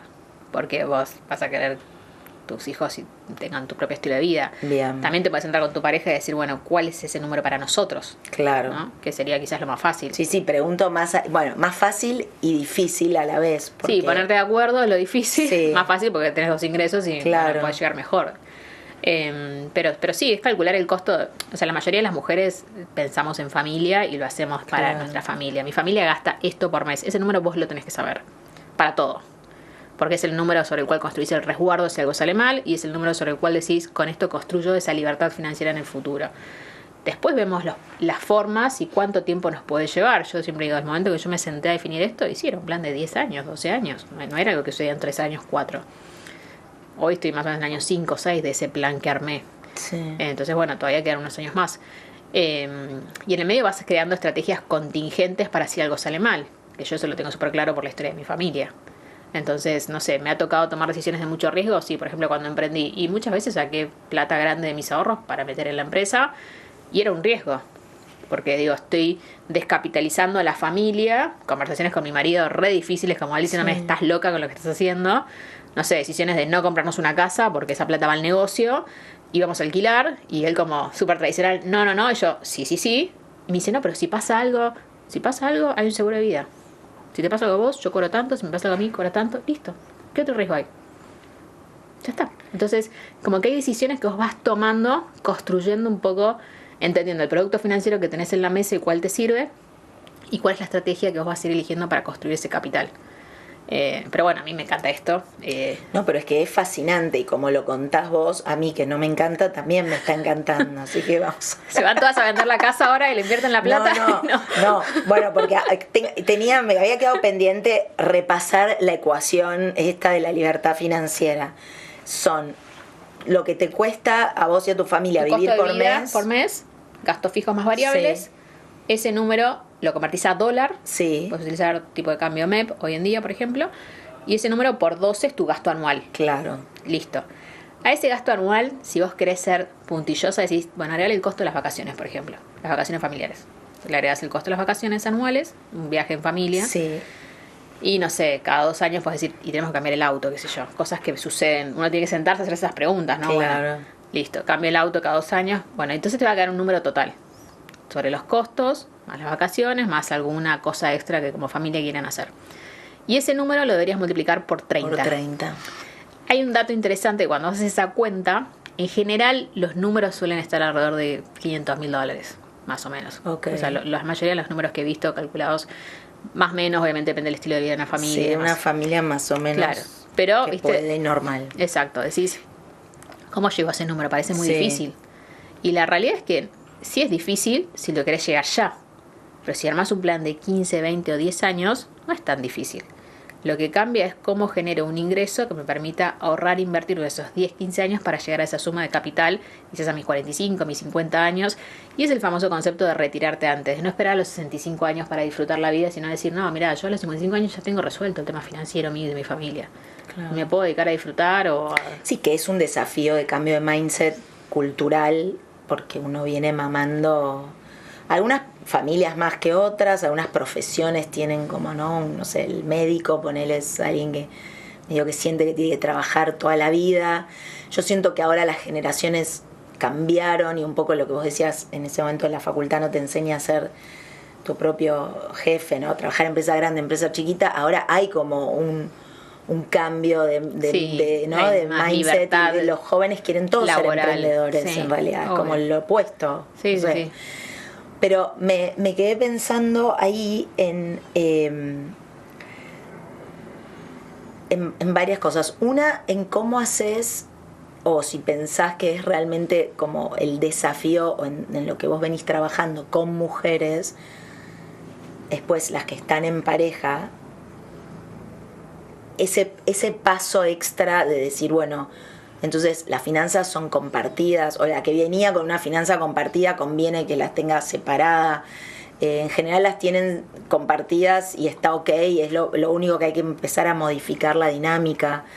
¿Cómo aprovechás ese problema o esa cuestión? No quiero ya ponerle etiqueta de problema. Yo tengo una frase de cabecera que es, para mí las finanzas se tienen que pensar como si un día te fueras a separar. Bien. Esa es la mejor protección para todos. Ojalá no pase, Claro. pero vos tenés que estar preparada para eso. Porque nadie te puede asegurar en 20 años qué es lo que puede pasar. Y yo siempre digo, incluso si tenés que atravesar un divorcio va a ser mucho más fácil, porque ya está en claro. Y es mucho más fácil acordar cuando estás bien con tu pareja. Si esto no funciona, ¿cómo haríamos? Bueno, de esta manera esto. O sea, tener la conversación incómoda hoy, si la puedes dejar por escrito mejor. Porque cuando las cosas no están bien y cuando hay algo en el emocional, fragor de la lucha. obvio, o sea, si mañana, no sé, él se enamora de otra persona y me es infiel, y si yo no voy a ir con mi mejor ganas a dividir los bienes, No. voy a ir con tapones de punta, ¿no? Y si es al revés también. Entonces digo, nadie puede controlar lo que puede pasar hacia futuro. ¿Cómo me resguardo hoy? Entonces, ese es un tema. Y el otro tema está en que la construcción patrimonial, para mí, de la mujer, tiene que ser independiente, porque muchas veces deja sobre la mesa ganar capital en pos del cuidado de la familia. Es una realidad. O sea, hay millones de estadísticas que lo demuestran. Y la realidad es que, digamos, el costo de tener una familia, uno de los dos lo paga en algún momento. Claro. Entonces, si vos todo va al conjunto, y ni siquiera te digo que te separás, pero el día de mañana, no sé, querés ver tu plan de retiro y de repente te das cuenta que vos no ahorraste para tu retiro. No tenés una cuenta a tu nombre, no tenés un historial crediticio. O, yo muchas veces digo, ojo con confundir la independencia financiera con la autonomía financiera. Si está todo en conjunto y yo de repente, no sé, viene una amiga y me dice, mira, está súper proyecto de inversión de pozo para... Me encanta, lo vi, lo analicé, estamos seguros. Mi marido me dice, no. O sea, ¿por qué tengo que tener la conversación? Quiero tener mi plata en la cual yo puedo definir dónde quiero invertir. Porque si no, estoy perdiendo autonomía justamente. O sea, trabajé un montón, hice una carrera, tengo un montón de skills para generar dinero y cuando llega el momento de tomar la decisión tengo que compartir la decisión con vos que no estás de acuerdo porque lo ves distinto, porque querés invertir en otra cosa. Entonces digo, hay una parte en la que para mí está buenísimo tener las finanzas compartidas, pero yo creo que hay un porcentaje en el cual vos siempre tenés que separarte para vos. ¿Cuánto? No hay un número. Lo ideal sería, no sé, 5 o 10% al menos. No hay un número, porque ese número va a depender de... O sea, del 20 del ahorro, 5 salen de ahí o salen de otro lado. No, para mí de lo que vos generás. De lo que vos generás. Si vos sos generadora, sí, por lo menos un 5, un 10%, siempre tiene que ser solo tuyo, para tu yo futuro y lo que vos quieras hacia adelante. Quizás el día de mañana lo pongo para que pasemos una casa más grande, no importa. Pero está tu nombre y vos tenés la autonomía completa sobre ese capital.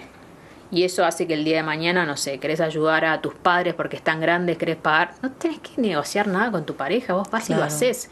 Digo, esa libertad es la que realmente vale. Y hoy la tenés porque generás capital muchas veces, o sea, lo vemos mucho en mujeres profesionales. Me ha pasado de ver muchas mujeres que incluso ganan más que su pareja y todo va a la casa y de repente ellas no tienen control real sobre ninguna parte de su ingreso. Porque todo fue a la casa, todo se gestiona en conjunto. Entonces, digo, hay una parte en la que está buenísimo las finanzas compartidas y que tengas un buen vínculo y puedas tener conversaciones de dinero con tu pareja, pero hay una parte también para mí que es de resguardo propio, de decir, bueno, me separo una parte para mis propias decisiones. En esa necesidad muy evidente de educar a las mujeres, hay también un rol que juega el varón como... que se quedó con la info histórica, ¿no? Sí. Entonces, con el chip histórico. Se quedó con el chip histórico, igual criado por mujeres, ¿no? Porque no salen de un huevo. ¿Cómo sentís ahí que están haciendo ese catch-up los varones? Porque esa conversación que vos misma estás diciendo, que tuviste esa discusión con tu marido, ¿no? Como ahí vos agarraste el dinero que tenías tuyo o fue tu decisión la que primó. Porque no en todas las casas, me parece, esta conversación se puede tener en el momento cero, ¿no? Ponerle que de acá en adelante las nuevas generaciones las tendrán. Tu hija, esperemos que la tenga, pero las que ya venís como con una pareja armada que viene con una cabeza de... ¿no? Venimos justamente trayendo el pasado a cuestas. Entonces... Y creo que muchos, justamente por ese miedo y por venir de un pasado a cuestas, es como, no quiero tener una discusión que impacte o que ponga en riesgo. Sí, la tranquilidad, la estabilidad de hoy. Sí, o el futuro del vínculo por esto. Uh-huh. O sea, ¿qué tan importante es estar de acuerdo y que el otro entienda la necesidad de esa autonomía? Yo creo que es un proceso... Mira, lo veo, donde más veo que por ahí los hombres están cambiando mucho cuando tienen hijas mujeres. Se me han acercado muchos CEOs, directores de empresas, a decirme como, a mí me preocupa esto con mis hijas. Yo quiero que mis hijas tengan independencia y libertad financiera. Entonces creo que si tenés hijas mujeres, tenés un gran asset para setear esa conversación de, bueno, cómo queremos que ella en el futuro se maneje, y tenemos que dar el ejemplo, ¿no? Sí. Entonces ya ahí te habilita un lugar. Si no tenés ese recurso, te toca hacer mucha docencia. Te toca hacer docencia, y la docencia para mí se plantea como con los escenarios difíciles. Como si a vos te pasa algo. Bueno, ¿cómo nos organizaríamos? Tenemos que tener esta conversación, ¿no? Claro. ¿Cómo nos vamos a organizar? Y ahí te vas a dar cuenta quién de los dos está desprotegido, quién de los dos no. Si tu trabajo le empieza a ir mal, porque estamos en una era en la que todo está cambiando en el mundo del trabajo, que sos el que más ingresos genera, ¿qué va a pasar? ¿Qué opciones tengo yo? ¿Qué plan B como familia tenemos? No sé, en mi caso, por ejemplo, mi marido trabaja en mi empresa, ¿no? Entonces, muchas veces tenemos la conversación como, si el negocio le va mal, la familia está en un riesgo. Claro. Entonces, armamos un plan para decir, bueno, vamos a tener otros negocios aledaños completamente distintos a esto, que los iremos construyendo de a poco para que generen ingresos, cosa que nosotros estemos tranquilos, que por trabajar juntos no generamos un problema para el bienestar de la familia. ¿Y en esos negocios paralelos también son socios o están trabajando juntos? Sí, en algunos sí, en otros no, otros es por su cuenta y yo por mi cuenta. Okay. Yo tengo mi empresa y tengo mi marca personal, y lo de mi marca personal es mi empresa personal, digamos, claro, ¿no? Sí. Él es consultor además, entonces tiene sus clientes también. Después obviamente también pones sobre la mesa, si bueno, diversifico con real estate, puedo comprar departamentos que generen renta para la familia, o sea, como que vas armando como una estructura que siempre digo, no sucede de la noche a la mañana y no se puede hacer todo junto, es una realidad, pero por lo menos setear a decir, bueno, ¿cómo nos blindamos como familia en cuáles son las cosas que pueden salir mal? Fallecimiento temprano de uno de los dos, pérdida laboral de uno de los dos, por más increíble tengas empresa, ¿no? A todos nos puede pasar una crisis. Lo vimos con la pandemia, que, no sé, he visto empresarios gastronómicos espectaculares con una situación muy complicada en ese contexto, entonces eso tenés que pensarlo. Y enfermedades graves, de alguno de los dos o de familiares cercanos. Son las tres cosas que suelen desequilibrar la economía y el bienestar de una familia. Entonces, para enfermedades graves de la pareja existen seguros, que son de protección de ingresos. Ante una enfermedad grave, el seguro te cubre 2 años de los ingresos de esa persona. Y eso es fundamental, porque vos imaginate que hoy la mayoría de las enfermedades graves tienen cura, o sea, llamémosle el cáncer, la mayoría se cura, pero vos necesitas 1 año y medio de esa persona frenada del mundo laboral. Claro. Y ese año y medio, ¿qué pasa? Te vas a gastar el ahorro que hiciste en los últimos 15 años. Entonces, con un seguro, una cuota mensual, vos ya cubriste esa situación. Y los seguros se sacan con salud. Una vez que vos tenés una enfermedad, a veces ya no sos asegurado. No. Entonces, esa conversación... O sea, que eso está parte de tus gastos fijos. Sí. El seguro. El seguro de protección de ingresos. Sobre todo cuando las que generan el ingreso en la casa es con actividad profesional. Yo siempre digo, por ejemplo, no sé, un médico... bueno, sí, dependen de que salgan ellos a claro, trabajar. O sea, un cirujano, ¿viste? Si no no le pasa algo, no, un anestesiólogo no cobra, digamos, ¿no? Y cambia muchísimo la calidad de esa familia de vida. Entonces, pensar los peores escenarios para mí es la primera conversación incómoda a tener. Después de ahí vas como, digo, no tenés que ganar todas las batallas, ¿no? Vas como diagramando. Y después está como, mira, a mí esto me hace sentir incómoda. Claro. No me hace sentir feliz. Que es lo mismo que pasa cuando, viste, hay momentos de la pareja, siempre digo que el matrimonio es como una negociación continua, viste, que redistribuís roles y responsabilidades. Yo ya no estoy feliz con esto, no estoy feliz con esta casa, con este lugar, con esta situación con los chicos. Pero acá es lo mismo. O sea, si el otro está bien con vos, podrá no entenderlo, pero en algún momento va a tener que saber que necesitas ese cambio para que sentirte más cómoda. Entonces, creo que va a raíz de eso. Después, los dos deberían tener un buen historial crediticio, porque si uno de los dos no está mañana, yo siempre digo, el financiamiento es una gran herramienta para soportar una crisis. Entonces vos cuando te va bien, tenés que cumplir con todas tus obligaciones de pago en el banco para que si algún día te va mal y te vas a sacar un crédito, cualquiera de los dos pueda ser titular de un muy buen crédito que quizás cambie la estabilidad de esa familia.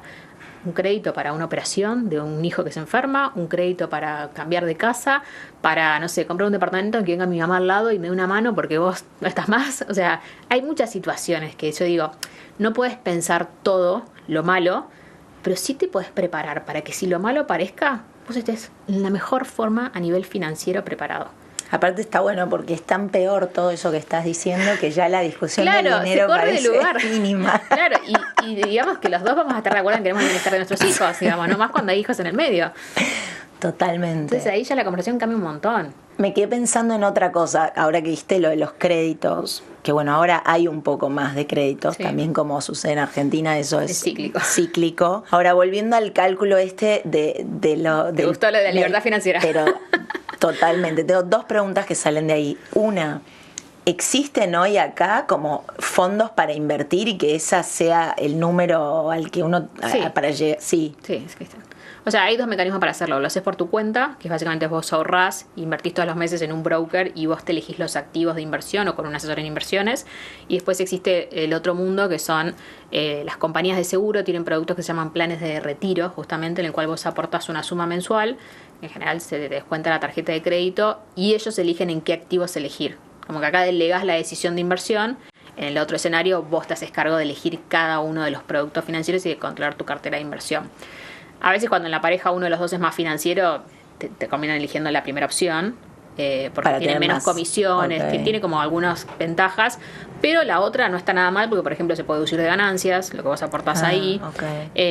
Tenés delegada la decisión en un equipo profesional, una compañía con trayectoria. Obviamente hay que hacer la investigación profunda de que la compañía es una buena compañía. Siempre digo, chequeen cómo funciona esa compañía en una crisis. Es la mejor relevancia que vos podés mirar tanto en un broker como en una Claro. compañía de inversión. Y esos productos automatizan mucho el ahorro. Claro, pues se debitan sin Se que te des dedican cuenta. solo. O sea, lo ideal es que tengas los dos mundos, pero a veces no se puede los dos, porque no puedes ahorrar para tantos frentes, entonces elegís. Yo digo, también uno tiene que ser como consciente de qué tipo de persona soy. Soy una persona que se quiere vincular con el mundo financiero, estar en tema, andate por este escenario y ármalo vos. Mi vida es otra, ¿viste? No sé, soy artista. Estoy en otro Claro. mundo, no quiero, no me interesa. Delega la decisión. ¿Vos revisás tus números cada cuánto? Sí, una vez por semana y todos los meses. O sea, 5 veces. Porque Sí, una- pero una vez por semana son 10 minutos, Ok. literal. O sea, Y después una vez por mes más y largo. una vez por mes, 1 hora será. Donde ahí miro todo. O sea, como lo que se pagó, lo que generó, qué pasa con las inversiones. Como ahí miro como 360. Si alguien ya tiene 40, 50, ¿no? La mujer que no hizo nada de todo esto que estamos hablando, que no se dio cuenta como vos, más joven, de estas situaciones y no se ocupó. El cálculo por 30 años, ponele que le va a quedar medio... Sí, le queda como muy lejano. Lejano. Igual estás a tiempo, ponele, de decir, me acomodo, me equilibro y vivo y estoy en control. Sí. ¿Cuál sería en ese caso como, no sé, una acción a seguir o un plan de mediano plazo que te deje más tranquila de que por lo menos estás haciendo algo?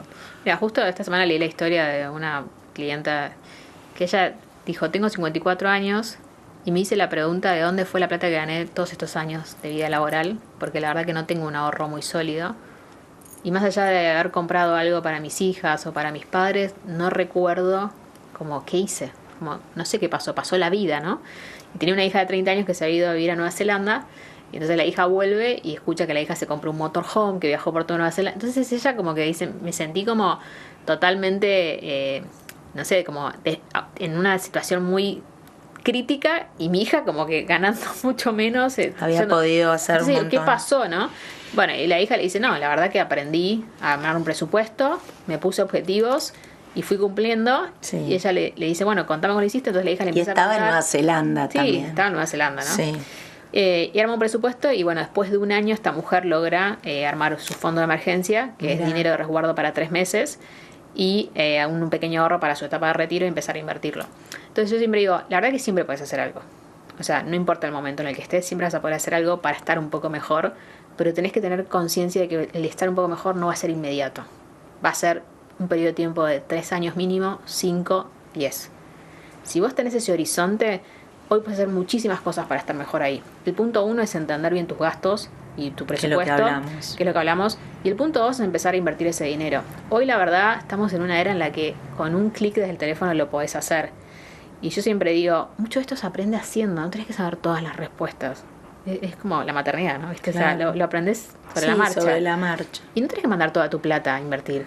A veces le digo, si te da mucho miedo, manda la plata que estés dispuesta a perder. ¿Cuántas veces compraste, viste, una prenda, una cartera, una Sí, crema sí, que nunca está usaste? en la red, claro. Miles. Tomalo Pensalo como igual. eso. Tipo, compré una acción que no entendés con 100.000 pesos, no importa. Pero si estoy dispuesta a pagar este costo de entrada para perder el miedo, mandar la plata del banco al broker, abrirme la cuenta en el broker, sentirme familiarizada con eso. Y a partir de ahí es un camino que empieza y no tiene fin. Y cada decisión que tomes, cada aprendizaje, te va a pagar en el largo plazo seguro. Sí, y la digitalización ayudó un montón Un a montón. eso. Sí. Pero no hay que tenerle miedo. Sí, hay que romper con mucha cosa del pasado. Hay que hacerla incómoda. Sí, pero una mujer como esta que te mandó este mensaje, obviamente se estaba sintiendo incómoda. Hay que tener ese bichito Sí, esa y incomodidad. esa incomodidad. Bueno, yo me quedaría hablando con vos, ya lo sabés. Pero hay un nuevo segmento al final del episodio que está auspiciado por Nina. Preguntas rápidas, tenés que contestar corto. Yo voy a tratar de no interrumpir. Ok. Nina Valle Aminga. ¿Cuál fue el mejor consejo que te dieron, pero que te costó aplicar? Bueno, no gastar más de lo que te ingresa. Sí. Y a vos te costó. A mí me costó un incluso montón a vos. aplicarlo. Sí, Con lo cual todas nos sentimos mucho mejor. Es muy normal que nos cueste. Es un proceso. ¿El peor consejo que seguiste?